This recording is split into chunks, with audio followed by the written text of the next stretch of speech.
Thank you. Right now, though, we are continuing our weather coverage for our next Big 7 story. American Medical Response, or AMR, is warning East Tennesseans to have a plan for the winter storm that's coming this way.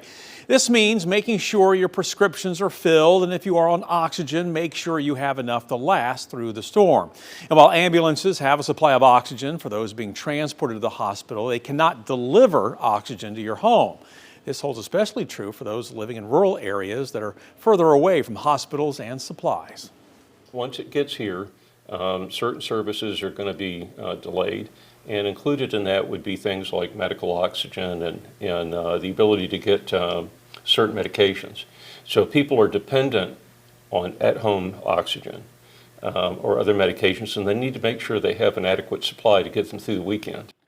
Harnish highlighted that AMR would not be able to respond to slip and fall calls during this emergency because of the increased number of 911 calls during the storms. Well, people like to stock up on groceries before winter weather hits, right? A lot of us do, and Food City says it is prepared to meet that demand. Today, we stopped by the Food City on Maynardville Highway. The store manager there telling us it has a week's supply of groceries on hand just in case the store is not able to get a delivery because of bad road conditions. Not only that, but the store plans to be open even after winter weather hits, and it also plans to serve up hot meals. There's some of our communities in the past when we've had weather events like this, Food City was the only place that was available for them to get a hot meal. So it's very important for us that we have a plan in place to make sure that those folks are able to do that. Now, this store in particular has what it calls its snow team, employees that can be depended on regardless of the weather to open the store and keep it running. Also, ahead of expected winter weather this weekend, Knox County crews are preparing the roadways in an effort to keep them drivable in the event of snow or ice. Crews have been applying salt brine on roads across the county, which they'll continue to do until the snow arrives. Then they'll switch over to salt to stop the snow from turning to ice. Crews start with primary roads, which include the county's busiest streets and those that lead to hospitals and emergency services.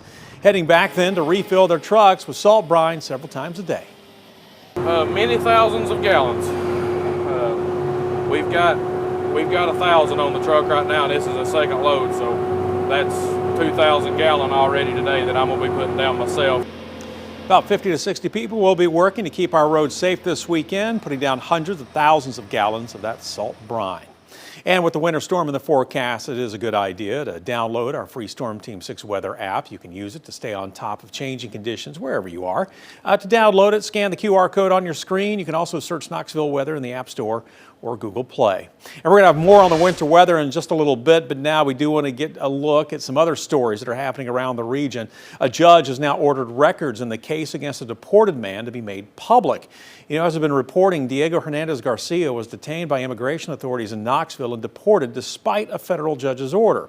You know, we told you when this all unfolded last month, Garcia was able to return to the U.S. before the end of December. As we have been reporting, Garcia entered the U.S. as a child with his mother and applied for special immigrant juvenile status and deferred action to delay immigration enforcement. He was granted protective status in 2022, which runs through May of this year. Federal authorities previously said it would not release records related to this case because, well, those records would expose Homeland Security personnel. However, a judge says this information can be redacted. Now, following the judge's order to release records, Garcia's attorney is saying, quote, no matter what happens in the rest of the case, this is a win for government transparency, accountability, and our system of checks and balances, end quote. Moving down the list for you now, we have more from a man who helped pull a family from a crushed car shortly before a multi-vehicle crash Monday afternoon, shortly after, I should say, after that crash. This happened, the accident actually left a section of 640 West in Knoxville closed for several hours. The crash also involved an overturned tractor trailer that spilled fuel out onto the roadway. Now, Alex Whitley and his co-worker, Colin Heck, were on their way back to work when they came up on the scene. Now, they immediately pulled over and helped get the truck driver out of the cab. That's when Whitley saw a car pinned beneath the trailer. Well, after checking the windshield for movement, he worried the situation had turned from a rescue into a recovery.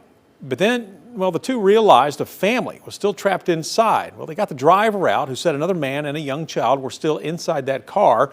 Whitley says that's when his military instincts kicked in. I was talking to the child in the back seat, asking if he was okay or if he was just scared. He was crying. And I was able to get the rear door open, like I said, and climb in and unbuckle him and get him out.